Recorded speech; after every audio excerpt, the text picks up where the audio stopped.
নমস্কার, শিব ও শক্তি অ্যাস্ট্রো চ্যানেলে সকলকে স্বাগত জানাই। আশা করি সকলে আপনারা ভালো আছেন, ভালো থাকুন, সুস্থ থাকুন। আজকের ভিডিওর মূল যে আলোচনার বিষয় সেটা হচ্ছে বৃষ রাশিতে বৃহস্পতিদেব এবং সেই সঙ্গে শুক্রদেবের গোচর। 12 বছর পর দুই গুরুর সহায় অবস্থান, যেটা কিনা দেখব আমরা বৃষ রাশিতে, যার ইম্প্যাক্ট বৃশ্চিক রাশি এবং লগ্নের জাতক জাতিকাদের ওপরে কিভাবে পড়তে চলেছে সেই নিয়েই একটা চুলচিরা বিশ্লেষণ, সেই নিয়েই একটা পুঙ্খানুপুঙ্খ আলোচনা, যেটা কিনা আজকের ভিডিওর মাধ্যমে আমরা করব। সেই সঙ্গে থাকছে নাক্ষত্রিক বিশ্লেষণ এবং সেই সঙ্গে প্রতিকার। দেখতে থাকুন আপনারা ভিডিওটা শেষ পর্যন্ত। দেখুন, বৃষ রাশিতে বৃহস্পতিদেব এবং শুক্রদেব সহায় অবস্থান করবেন। মূলত 23 দিন যে জুতিটা থাকবে, যার ইম্প্যাক্ট কিন্তু ভীষণভাবে বৃশ্চিক রাশি এবং লগ্নের জাতক জাতিকাদের ওপরে পড়তে চলেছে। বৃষ রাশি, যেটা কিনা বৃশ্চিক রাশি এবং লগ্ন সাপেক্ষে সপ্তম ভাব, অর্থাৎ সপ্তমে বৃহস্পতিদেব এবং শুক্রদেব অবস্থান করে দৃষ্টি দেবেন কিনা আপনাদের রাশি এবং লগ্নের ওপরে, যার ফলে যে চাপ এতদিন ধরে চলছিল আপনাদের ওপরে, সেই চাপ অবশ্যই অনেকটা কমবে। বৃশ্চিক রাশি এবং লগ্নের ওপরে কিন্তু মূলত একদিকে যেমন ছিল রাহুর দৃষ্টি, সেই সঙ্গে ছিল শনিদেবের দৃষ্টি, যার ফলে কিনা এই যে একটা প্রেসার যেটা কিনা চলছিলই, সেই জায়গাটা থেকে কিন্তু অনেকটা রিলিফ মূলত এই সময়ে পেতে চলেছেন বৃশ্চিক রাশি এবং লগ্নের জাতক জাতিকারা। সেই সঙ্গে আমরা দেখব শারীরিক যে অসুস্থতা, ধরা পড়ছিল না রোগ সহজে, অথবা মূলত কন্টিনিউ একটা চিকিৎসার মধ্যে আপনাদের থাকতে হচ্ছিল, সেই জায়গাটা থেকে অনেকটা কিন্তু এবারে রিলিফ আসতে চলেছে বৃশ্চিক রাশি এবং লগ্নের জাতক জাতিকাদের। যাই হোক, সেই সঙ্গে আমরা দেখব যে মূলত বিশাখা নক্ষত্রের জাতক জাতিকাদের ক্ষেত্রে সন্তান হওয়ার জন্য ভীষণ শুভ এই সময়টা। জ্যেষ্ঠা নক্ষত্রের জাতক জাতিকাদের ক্ষেত্রে বলবো অবশ্যই নতুন ব্যবসা এই সময়ে শুরু করার জন্য ভীষণ শুভ। যাই হোক, শুরু করছি মূল আলোচনা এবং সেই সঙ্গে অবশ্যই সকলকে অনুরোধ করব, অবশ্যই আপনারা চ্যানেলটিকে সাবস্ক্রাইব করে নেবেন। দেখুন, গ্রহের প্রতিটা গোচর, যেটা কিনা ভীষণভাবে আমাদেরকে লক্ষ্য করতে হয়, যার ইম্প্যাক্ট আমাদের জীবনে কিন্তু ভীষণভাবে পড়ে। সে গোচর হতে পারে স্বল্প সময়ের অথবা হতে পারে দীর্ঘ সময়ের, যদিও তার ইম্প্যাক্ট কিন্তু আমাদের জীবনে ভীষণভাবে পড়ে। সুতরাং যে কোনো সিদ্ধান্ত নেওয়ার আগে কিন্তু গ্রহের গোচর সেটা কিন্তু দেখা ভীষণ জরুরি, সেটাকে বিশ্লেষণ করা সেটাও কিন্তু ভীষণ জরুরি। প্রতিটা গ্রহের গোচরের সঙ্গে সঙ্গে আমি আসি আপনাদের কাছে, যাতে সঠিক সিদ্ধান্তগুলোকে আপনারা সঠিক সময়ে নিতে পারেন, সিদ্ধান্তে যাতে ভুল না হয়, যার ফলে কিন্তু জীবনে জটিলতাও আসবে না, সমস্যাও আসবে না 100%। সেই জন্য অবশ্যই আপনারা চ্যানেলটিকে সাবস্ক্রাইব করে নেবেন, সঙ্গে থাকুন। যাই হোক, শুরু করছি মূল আলোচনা। বৃশ্চিক রাশি, যেটা কিনা জল এবং সেই সঙ্গে স্থির প্রকৃতির একটি রাশি, যে কোনো পরিবেশে নিজেদেরকে মানিয়ে নেওয়া বা নেওয়ার একটা চেষ্টা, সেটা কিন্তু বৃশ্চিক রাশি এবং লগ্নের জাতক জাতিকাদের মধ্যে স্বভাবতই থাকে। সেই সঙ্গে যে কোনো সিদ্ধান্ত নিলে এরা কিন্তু যে কোনো পরিস্থিতিতেই হোক না কেন সেটাকে এরা করবেই, যেহেতু স্থির প্রকৃতির একটি রাশি। সেই সঙ্গে মূলত কোনো ঝামেলাতে এরা জড়াতে চায় না, যদি অন্যায়ভাবে এদের কোনো ঝামেলায় জড়ানো হয়, সেটা কিন্তু ভয়ঙ্কর অবস্থা নেই। যেহেতু মঙ্গলের রাশি, মঙ্গল যদি শুভ অবস্থায় থাকে তো সেই অন্যায়ের প্রতিশোধ এরা নেবেই। সেই সঙ্গে আমি বলবো যে মূলত পরিবারের সকলকে নিয়ে থাকা বা সকলকে আনন্দে রাখার মূলত এই যে একটা চেষ্টা, সেটা কিন্তু বৃশ্চিক রাশি এবং লগ্নের জাতক জাতিকাদের মধ্যে লক্ষ্য করা যায়। মঙ্গলের রাশি হওয়ার কারণে কিন্তু মূলত অন্যায়কে দেখলে হঠাৎ করে রেগে যাওয়া, সেইটাও কিন্তু মূলত বৃশ্চিক রাশি এবং লগ্নের জাতক জাতিকাদের মধ্যে লক্ষ্য করা যায়। সে রাগের প্রকাশ হোক অথবা না হোক। 12 বছর পর বৃহস্পতিদেব এবং শুক্রদেব বৃষ রাশিতে গোচর করছেন, জুতি তৈরি করছেন দুই গুরু, দেবগুরু এবং সেই সঙ্গে দৈত্যগুরু।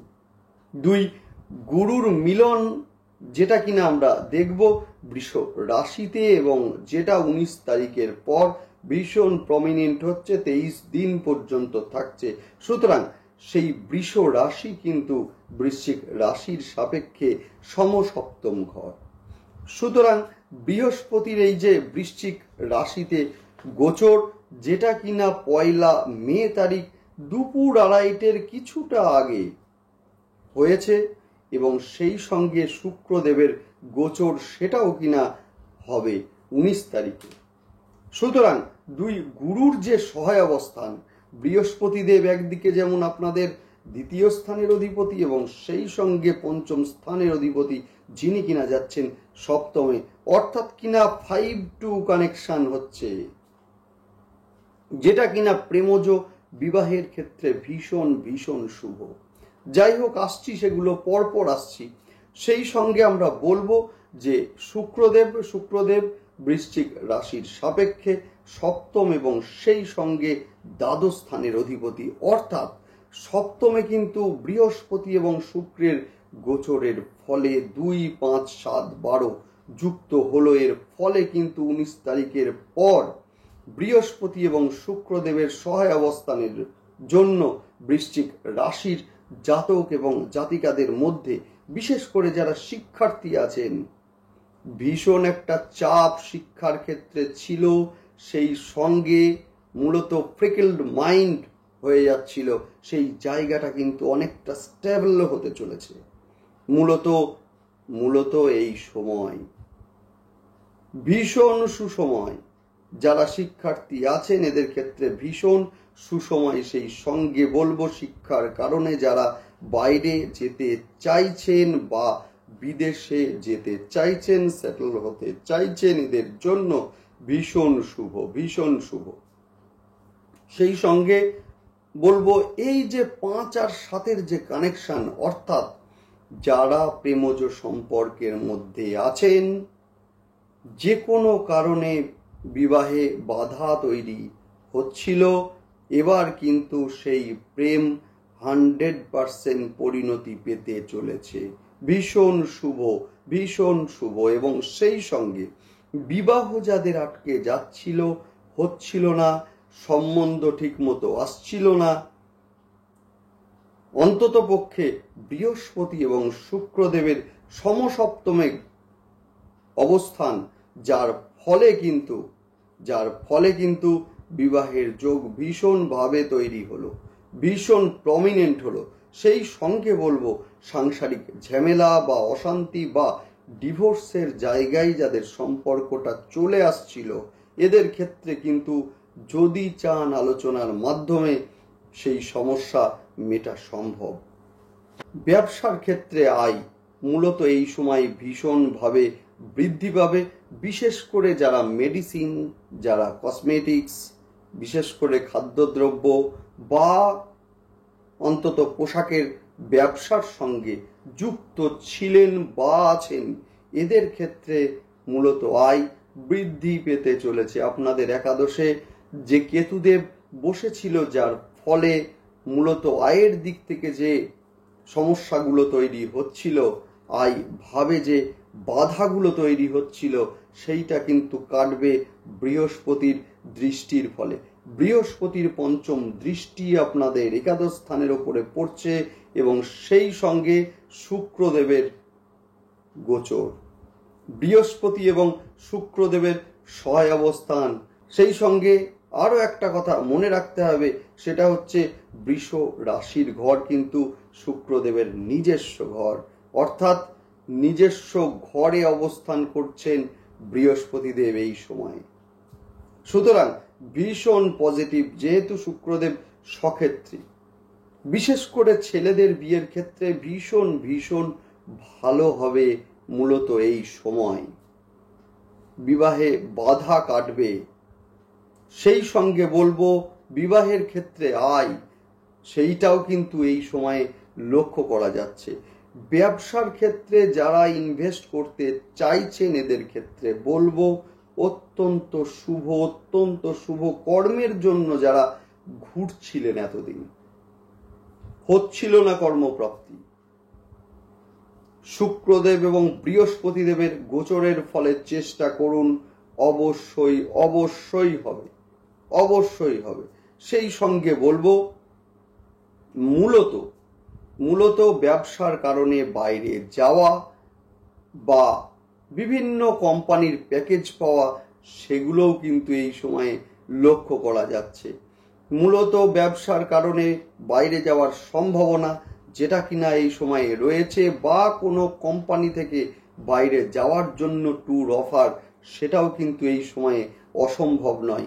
দ্বিতীয়পতি সপ্তমে, অর্থাৎ এই সময়ে বিবাহের দিকে যেমন শুভ, একইভাবে কিন্তু কুটুম্বকুলের মধ্যে আপনার গ্রহণযোগ্যতা ভীষণভাবে বৃদ্ধি পেতে চলেছে। সন্তানকে নিয়ে যারা সমস্যায় ছিলেন, বিশেষ করে সন্তানের শিক্ষা নিয়ে এদের ক্ষেত্রে বলবো ভীষণ শুভ সময়। এবং যাদের সন্তান বাড়ি থেকে দূরে গিয়ে পড়াশোনা করছেন, এদের ক্ষেত্রে কিন্তু রেজাল্ট ভালো, ভীষণ ভালো হবে এই সময়, অবশ্যই ভীষণ ভালো হবে এই সময়।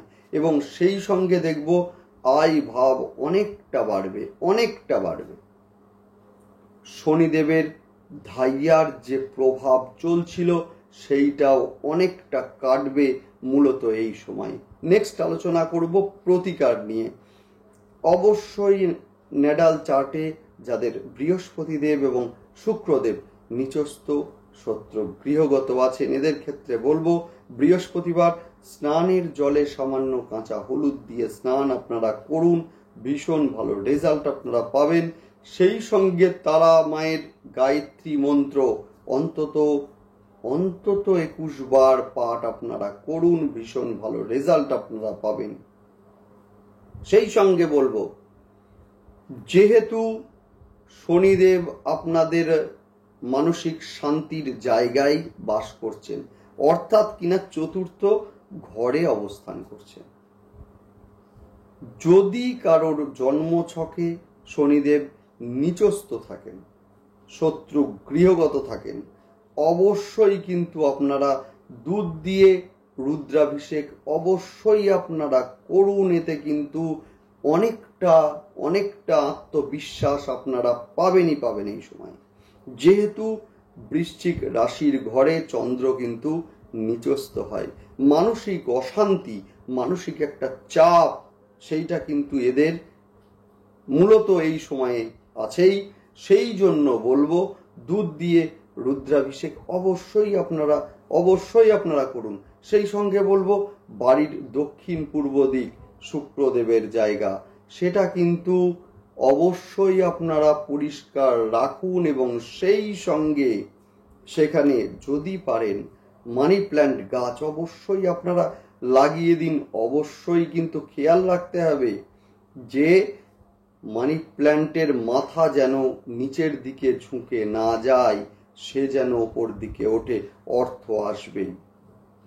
সেই সঙ্গে বলবো দক্ষিণ পূর্ব দিককে পরিষ্কার করে অন্তত বিভিন্ন ফুলের গাছ লাগানোর চেষ্টা করুন, ভীষণ ভালো রেজাল্ট এই সময় অবশ্যই আপনারা পাবেন। যাই হোক, ভিডিও আজকে এই পর্যন্তই। দেখতে থাকুন, সেই সঙ্গে অবশ্যই আপনারা চ্যানেলটিকে সাবস্ক্রাইব করে নেবেন। ভালো থাকুন, নমস্কার।